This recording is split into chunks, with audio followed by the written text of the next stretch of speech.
some of you will be saying, what the dickens is this fruit? Well, Andrey, farm manager up at Tiptree at Wilkins here.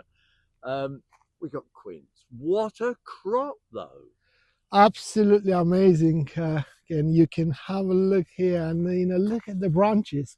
It's just loaded. It's this is so good this year, and it's all down to conditions, weather condition. It's been one of the driest summer, good pollination season, good setup, and of course good fruit. Look at those branches. It's amazing. I haven't seen such a good crop for a long time, actually. Well, I mean, Andrey, you've been here how many years? I've been here 23 years, and it's one of very the best. rarely I could say one of the best. It's a long years to remember every single year with every single crop, but it's at the moment I cannot describe it. You can actually see it. It's just amazing. So what you're saying is, and I suppose the same with most fruit crops this year, the time when they flowered, the pollination was good, wasn't it? Because the weather, we didn't get particularly cold nights, did we?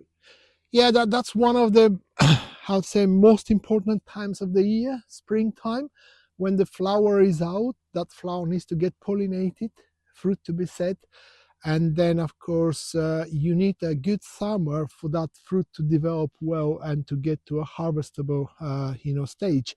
So the whole combination of the entire summer spring period, it gets you to autumn, where actually you get a good fruit. It's all about timings in the year where you get certain pinch points. If you get a frost, if you get a wet, the pollination is compromised. A wet spring pollination is compromised, and very little fruit is set at that stage. Depends on the fruiting, on the pollination time when the buds are coming out and everything. So that timing is crucial for the development of the fruit throughout the summer, and of course the actual yield at the end. What surprises me is these aren't irrigated at all, are they? No, these are not irrigated. This is we call it traditional orchard. Trees are spaced 5 to 7 meters apart. And but I mean, look at the size of those. I mean, they really are. If you put your hand down, we can see. Actually, look at the size of that. Large Comis pear, that would be, wouldn't it, if it was a pear? I would say yes, yeah, actually. And look at the color. It's amazing. The color is gorgeous. It's gorgeous. Yeah, golden color. Absolutely amazing. Now, these people don't particularly eat quince, do they, as a fruit generally? No, this is a type of quince which is it's not the sweet ones, very astringent in taste and everything, and it's good for cooking. And actually it's made and it's turned into quince jelly in our factory.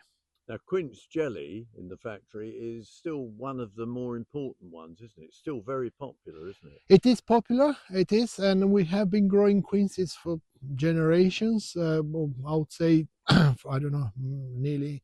This orchard here, it's over 20 years old, but we've got orchards which are 40 years plus, and they're still producing. And all the fruit picked from the estate, it goes to our factory and is turned into quince jelly.